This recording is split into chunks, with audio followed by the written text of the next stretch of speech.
আবারও সংবাদের শিরোনামে শিলিগুড়ি।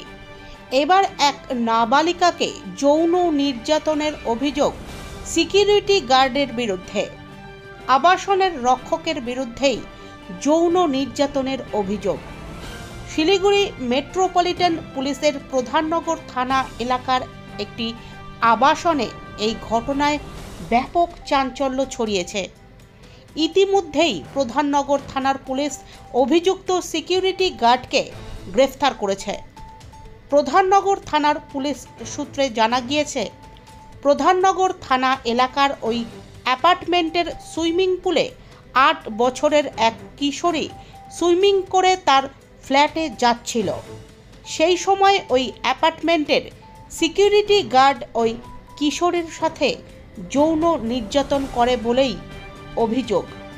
ওই কিশোরী বিষয়টি পরিবারকে জানাতেই ওই আবাসনের অন্যান্য আবাসিকরা অভিযুক্ত সিকিউরিটি গার্ডকে আটক করে প্রধাননগর থানার পুলিশকে খবর দেয়।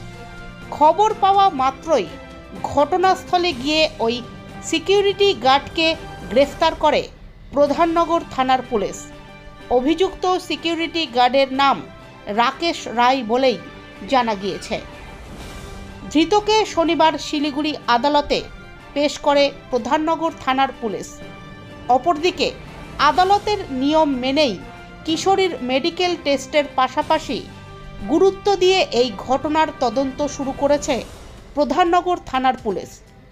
শুক্রবারই শিলিগুড়ি মেট্রোপলিটন পুলিশের নিউ জলপাইগুড়ি এলাকাতে একটি গণধর্ষণের অভিযোগ দায়ের হয় এবং সেই ঘটনায় 3 নাবালক সহ 4 জনকে হেফাজতে নিয়েছিল নিউ জলপাইগুড়ি থানার পুলিশ। অভিযোগ উঠেছিল ওই নাবালিকার বন্ধু এবং তার 3 নাবালক বন্ধু ওই কিশোরীর সাথে পাশবিক অত্যাচার চালায়। ঘটনার অভিযোগ পেতেই নিউ জলপাইগুড়ি থানার পুলিশ অভিযুক্ত 4 জনকেই হেফাজতে নিয়ে আদালতে পাঠায়। এই ঘটনার 24 ঘন্টা কাটতে না কাটতেই এবার প্রধাননগর থানা এলাকায় এক নাবালিকার সাথে যৌন নির্যাতনের অভিযোগ উঠল এক সিকিউরিটি গার্ডের বিরুদ্ধে। গোটা ঘটনায় ব্যাপক চাঞ্চল্য ছড়িয়েছে শহর শিলিগুড়িতে।